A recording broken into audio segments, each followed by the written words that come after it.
So I'm going to jump straight into it. So this presentation is about how Maxon One shaped my creative journey. So I'm going to start really with a quick introduction of me and what I do. And you know what? Well, first, let me just introduce myself.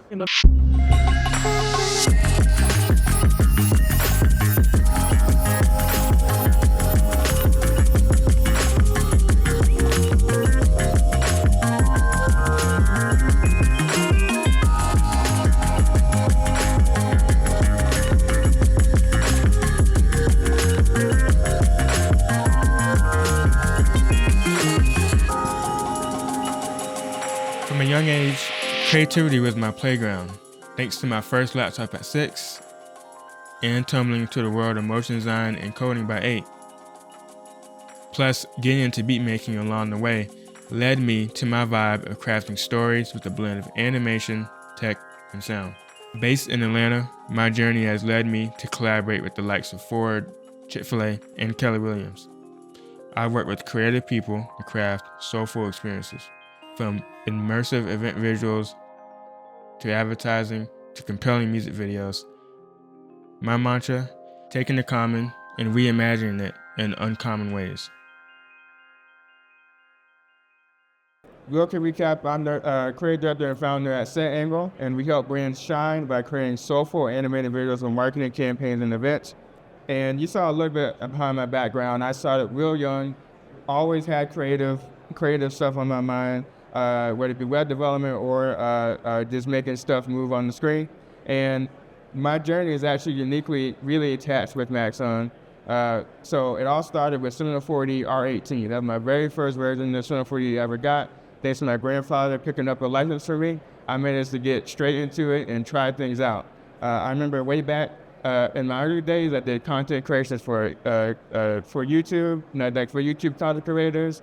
Making intros, outros, lower thirds, all sorts of assets to help people kind of showcase their gaming videos in a really neat way. And that's where I actually use a good amount of Cineware 4D, rather than be creating really cool 3D text or just straight up making a Rubik's Cube rig, which can be quite of a hassle if y'all ever had experience doing the rotation stuff.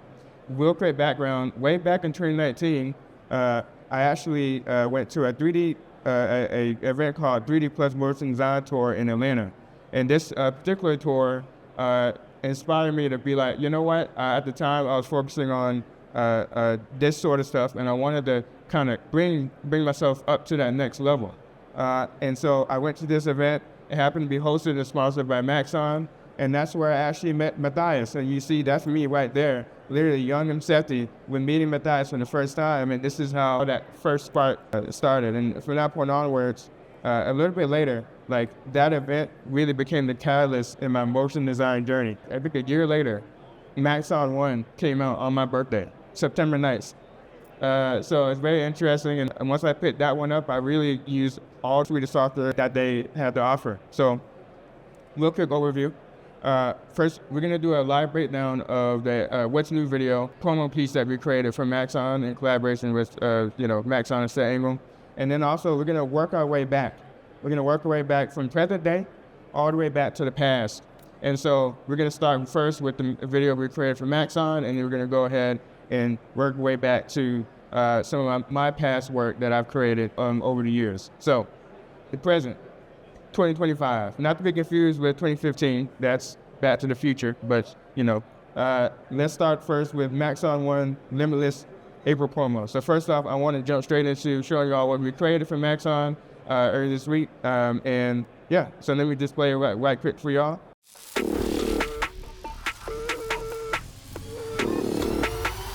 I did not come to play, I ain't got no limit. Yeah, I'm limitless. It's my turn right now. Yeah, I'm get out the way. I ain't take it. Yeah, that's right.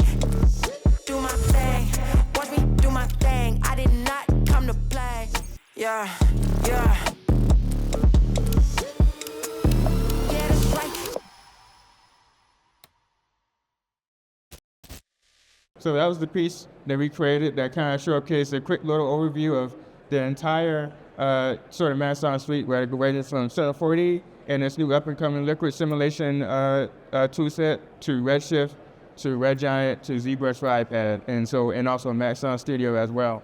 So I wanted to do a quick shout out to the Limitless team who worked on this project at Cineware. So first off, I'd like to shout out Barbara, the art director who worked on this project and kind of helped bring this vision to life. The animation design team, Nick, Alpha Lobby, and Seth, they both really brought some really fantastic ideas together. For example, Nick worked a lot on the cell animation side of things. You might have saw in the beginning this little cool part with the power lines going through. Alpha Lobby worked a lot on the UI scenes, and Seth worked a lot on that city cyberpunk scene that you might have saw in one of the sections. And I also want to give a quick shout out to the storyboarding and R&D team who worked on this piece. One of them may be in this audience right now. They were here yesterday. Cody, who worked on some R&D and some style framing. Amber, Dahi, Ludwig, Kai, and Scott, who also, Scott helped a little bit on that sort of liquid simulation scene you might have saw in there. So, and then real quick shout out to Leo, the creator of Maxon, who kind of really helped support this project and get things going. So real quick, I want to do a lightning round of like fun facts and unique things about this project. So I'm actually going to go ahead and play this video in just really basic form here, with it muted.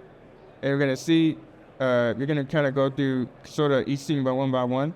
So you have this really cool lightning scene right here at the beginning, which was done in collaboration with Nick, with Nick M, and he did the cell animation on this part. But what's really neat is that we also used some of the effects that came with Red Giant to kind of bring in some of that sort of Spider-Verse inspired sort of two-tone effect going on. So I want to real quick show you all some exploration that we did. If I switch over to After Effects real quick. Here you go. That's me. See, let's delete that. Let's switch over to After Effects real quick.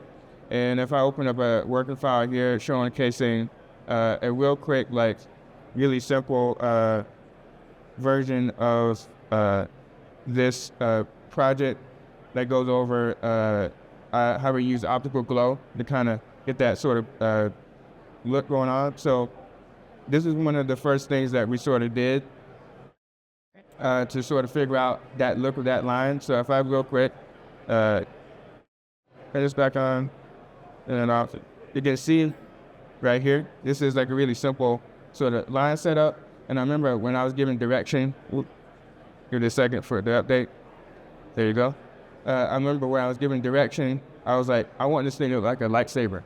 I want this thing to look like Kylo Ren, full-on blade. So I was like, okay, let's try out. At first we were using like optical glow, but then it was like, okay, why not stack 2 optical glows on there? So what's really neat, a really good trick for optical glow is that you can kind of go in here and so if I hide these two, in order to create really awesome like lightsaber glow, you can create one simple line, like one thin line inside After Effects, one stroke, right?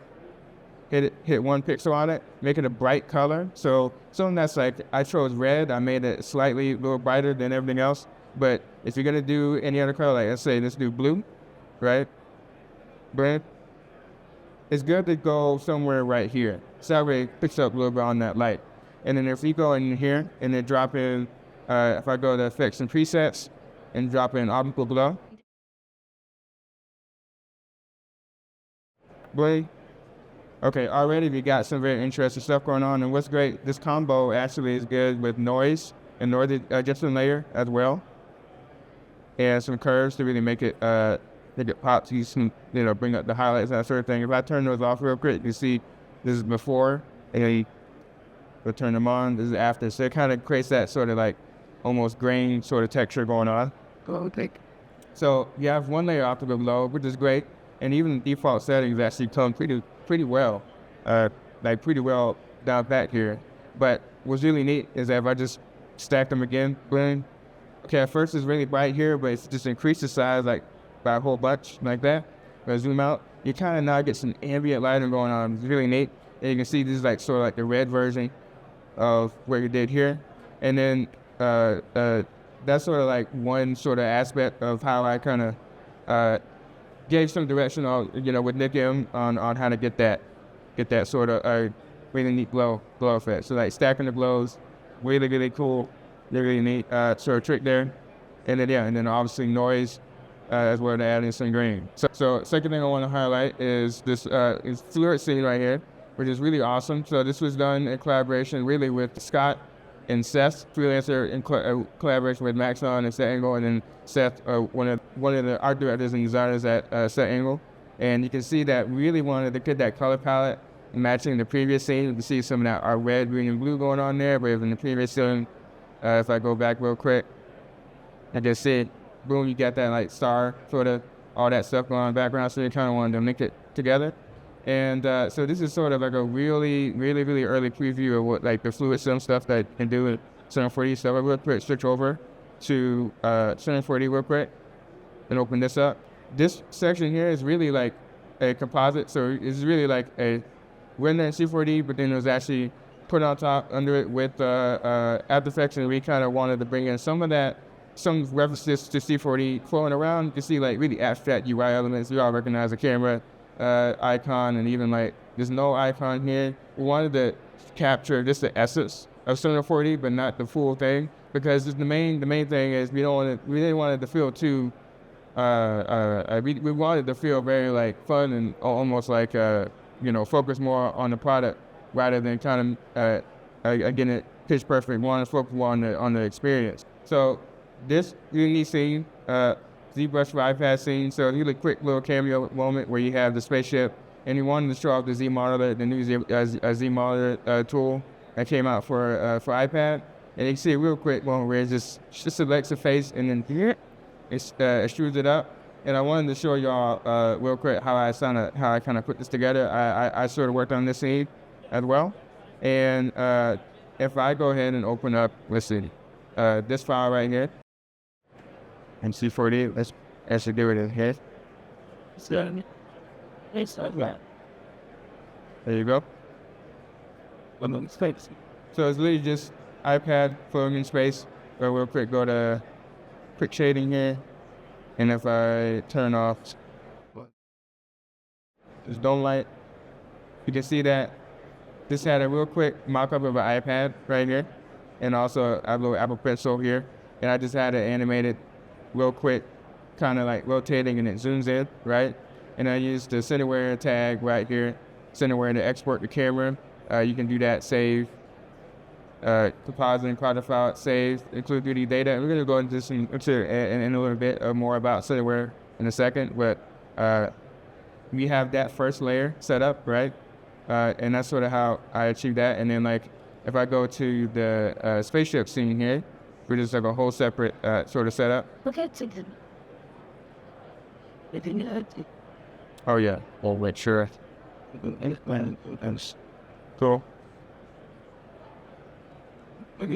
So this is the composite here of like the scene with just the spaceship, right? And what's neat is that if you go back real quick, we created some of the elements of ZBrush in the background here, flowing around, but it's all kind of recreated inside of Cineware 4D, which is very interesting. So real quick, like kind of like sort of simulating the vibe here. So real quick, just had a really straightforward extruding guy here, and in order to animate that extrude, all I really did actually is really simple. There's actually a cube here, blend, let's stick it out, boom, and then it was just animated from the zip. Animated from the world access right here. I tried to do a what you call vertex animation, where it's just like I wanted to keyframe the actual model itself. If I go into here, face, and I wanted to like actually keyframe the actual moment in here, but I decided for flexibility's sake I wanted to kind of just sort of fake it. So I had just sort of two separate objects create that whole little animation there. So that's sort of that. And then in the compositing in After Effects, that was all put together to open up the encoder file for this. So After Effects.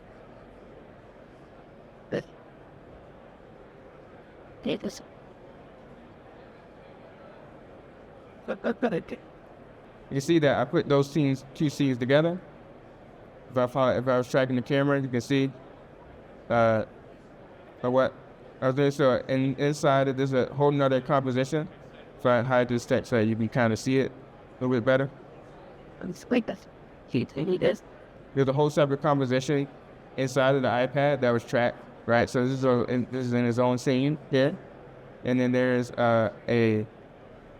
really simple animation with the cursor on top. You can see the setup there, recreating the ZBrush cursor and just pulling it up like that, right? And that's how I exported this with Cineware, so I managed to get that exact position keyframes there to get that effect going on. And then simultaneously, there's just an iPad setup here. It's just separate like that, and then it's just sort of composited on top at the same time to kind of create that sort of zoom in. Very well. There you go. Boom. There you go. So that's sort of a quick little snippet of the ZBrush section here. Real quick, let's check in on the liquid simulation guy and see if that got. See if that got through. Okay, so it looks like that's going to need more time. Sadly, you may not be able to get that one today. I think it's trying to download once it's trying to capture something real quick. So what we can do is let's look over one more thing that's really neat. Pretty much. Wait.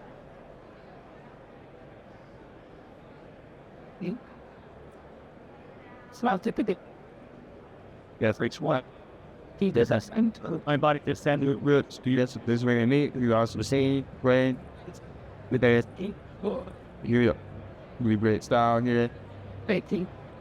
So this particular section at the end, this is like the final computer sequence where it zooms out, right? This is a very interesting thing that very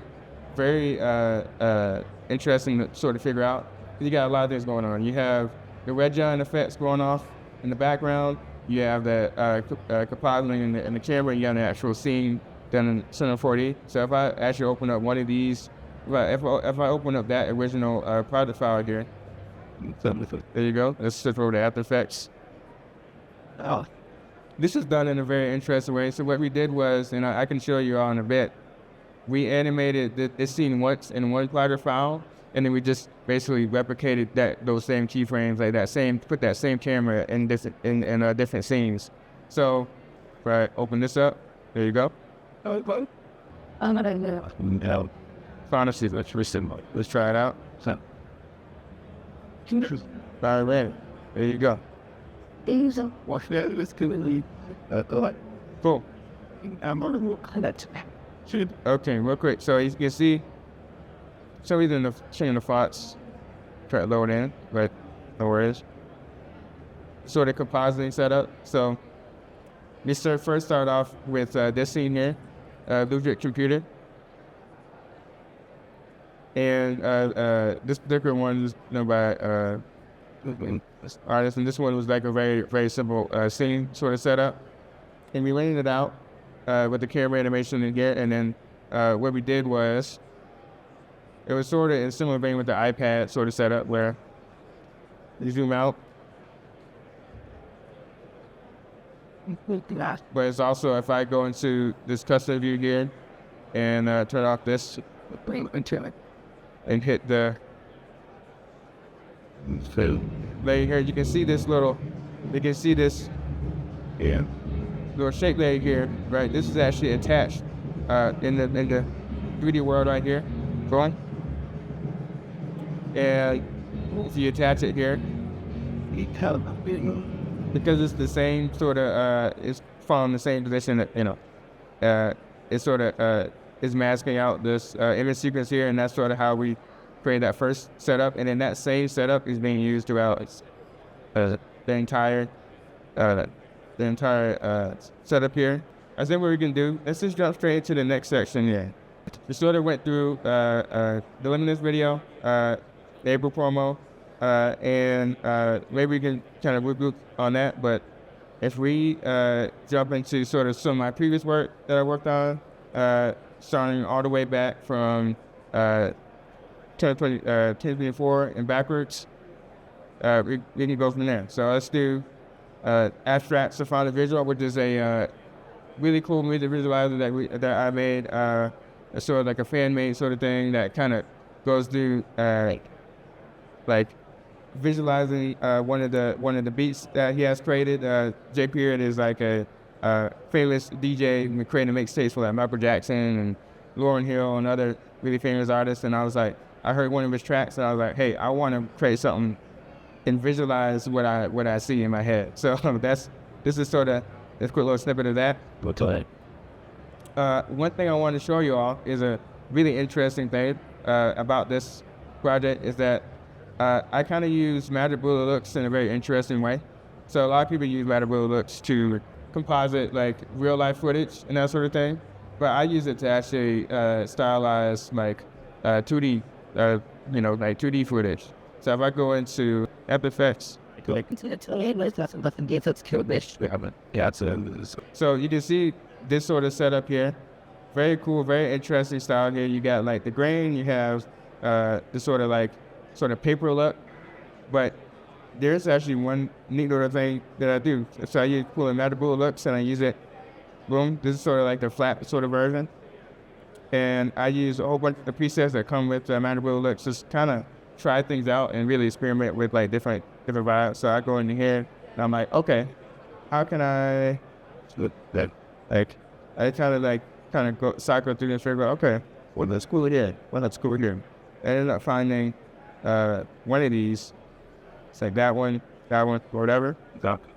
And you end up creating some very interesting styles that way, just naturally because of just all the filters and that sort of thing.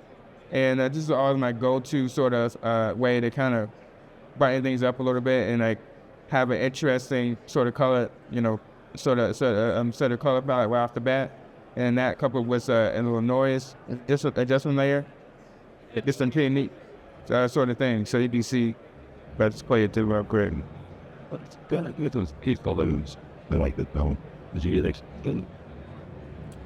That sort of animation there.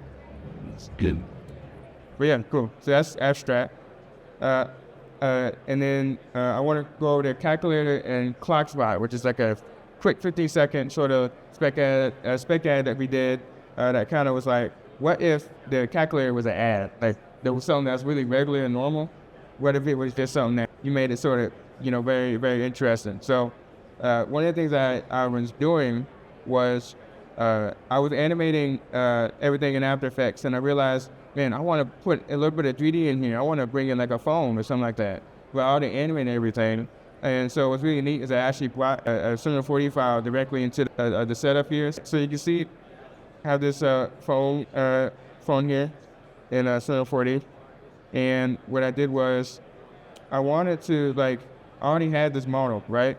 But I wanted to drop it in right into After Effects, but I didn't want to have to render everything out all over again and get things set up.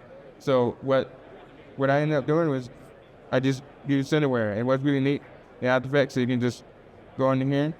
So you can see I have this sort of calculator sort of set up here. If I go to this scene here, you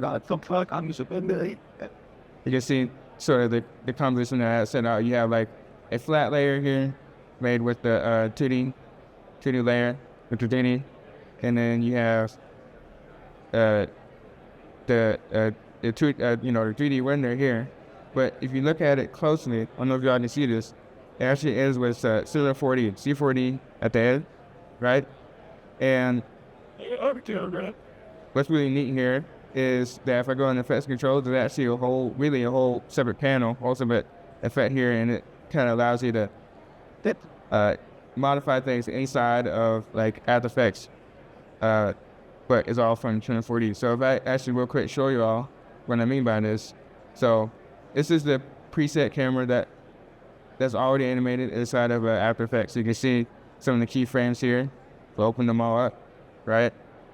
You can literally, if you have Cineware installed, then you can just straight up drag and drop the Cineware 4D file right in here. Boom. Give it a second to import. Boom, there you go. Now you're gonna see on top, there's gonna be the scene as it came from Cineware 4D. Because if I real quick switch back over it's going to try and recreate that sort of angle from here. And you have different options in here of which camera you want to select. So you have like select the Cine 4D camera. Like, do you want to use a camera inside this scene? Like, for example, if I do just a simple camera, boom, like that. Do you want to use this guy here, or do you want to use the After Effects camera? And this one, I go to here. Yeah. Select center comp camera or comp camera. That's very interesting quirk about this sort of thing is that there's different coordinate systems between both After Effects and Cine 4D. And what's unique is that it kind of comes with that sort of, it kind of comes with it sort of built in for you, so it automatically figures it out. So I hit center comp camera. Boom, there you go. You can see. If I go full screen on it, go to bit. Yeah, I think You can see that camera animation that we just had already inside After Effects. Now it's kind of replicated. Well, there you go. Now it's kind of replicated inside of After Effects without any kind of moving things around, anything like that, or rendering out or anything. You can get it from the actual real render here or the draft view, right? And then all I need to do, since I already composited much of this, gotta make sure it's right under here, under all the 2D layers here, and then boom, there you go. So if I hit it, create, yeah, tell me. But this is a there. So that's the sort of phone setup. And what I do sometimes, if I pull in that same sort of trick I did with Abstract, you can kind of brighten these up a little bit. If I'm pulling in like Matter Blue looks, dragging it.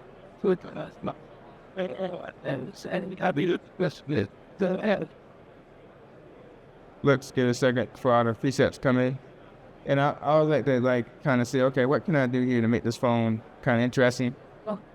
There's some interesting little highlights there when I do that. Some that color stuff, maybe if I go through some of this. Because from this. Okay. Get a set.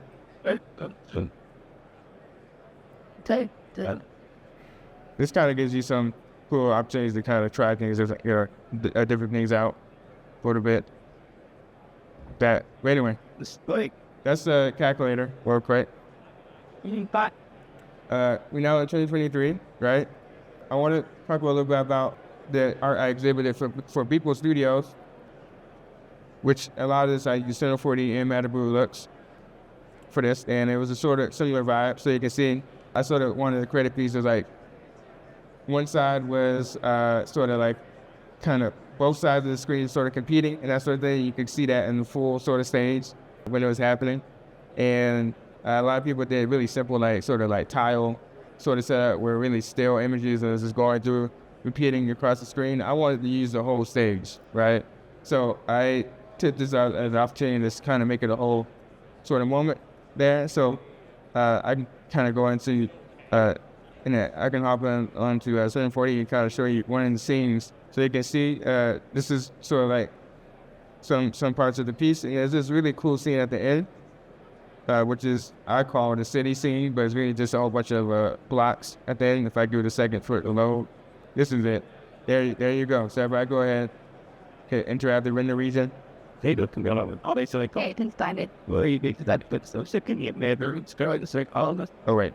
It's like, yeah, I'm done. Just a second. Turn that on. This. You see sort of how I did this setup here. So it's really just a whole bunch of, if I turn off the random and the play, we're just, That's it. It's spending on this. you sort of see, So, well, it is things started by there you go. Let's just back to the camera view here, back to the west. You can sort of see that sort of setup here, where it's really just a small bunch of cubes, really. You can see this one single cube here.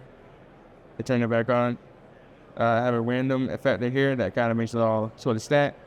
And then a plane. And then you got a cone through, which is kind of neat. And that sort of affects the height of it and that sort of thing. And it's a really simple set of keyframes. They're just going really, right? Go back here. Yeah, over setting up. There There you go. makes about it. It's just the cone kind of coming in and then scaling down, and you kind of see it going on there, right? Real quick, really simple scene. and I sort of exported that out in the After Effects. Let's move on to the next one. Let's do 2022. So, Imsety rebrand. So, I used a whole bunch of, basically, this is one of the first projects I created. Center 40, Redshift, Trapcode, Red Giant.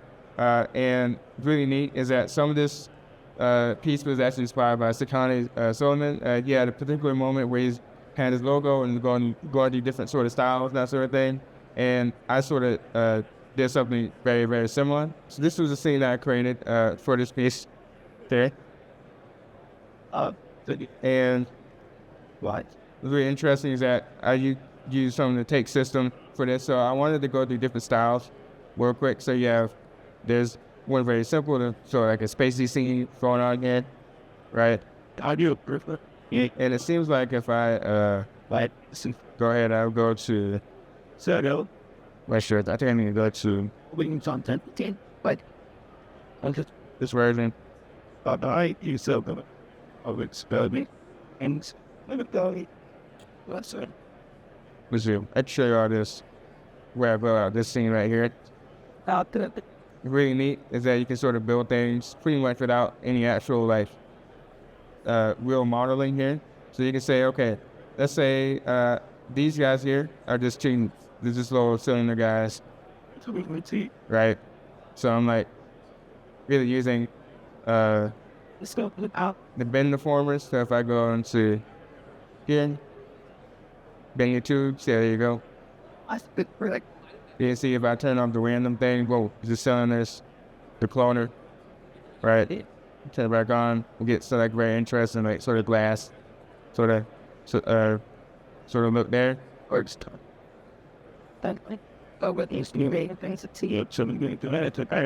Safe right. You know all that back. So I want to show you all the actual live window where I guess. But in the meantime, I can show you all another scene that sort of did here. So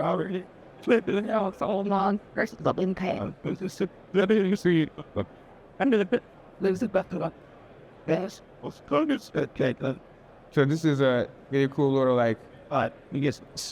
tracer scene that I sort of did. So this one, I wanted to create this sort of effect where, what if you have like particles and stuff like that, but it was sort of all sort of falling, so kind of emanating from the middle here, and so this kind of has some very neat sort of tricks I did here. So if I go into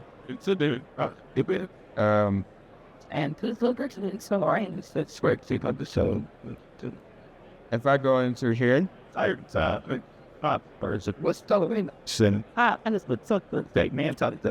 turn on the emitter, and then turn off these discs. You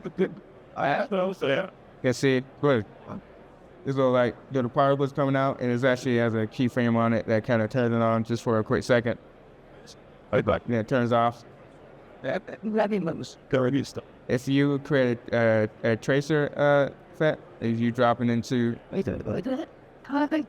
you have it select, have it select the emitter.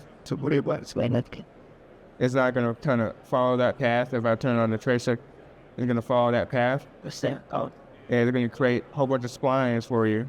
It's really neat because now, because it's a regular spline, you can kind of attach it to whatever you want. So if I go in the tracer, and if I create, have a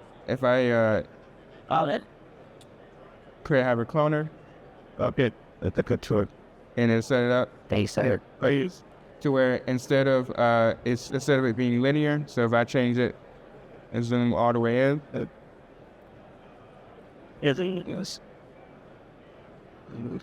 you sort of see the regular version here. Since I turn this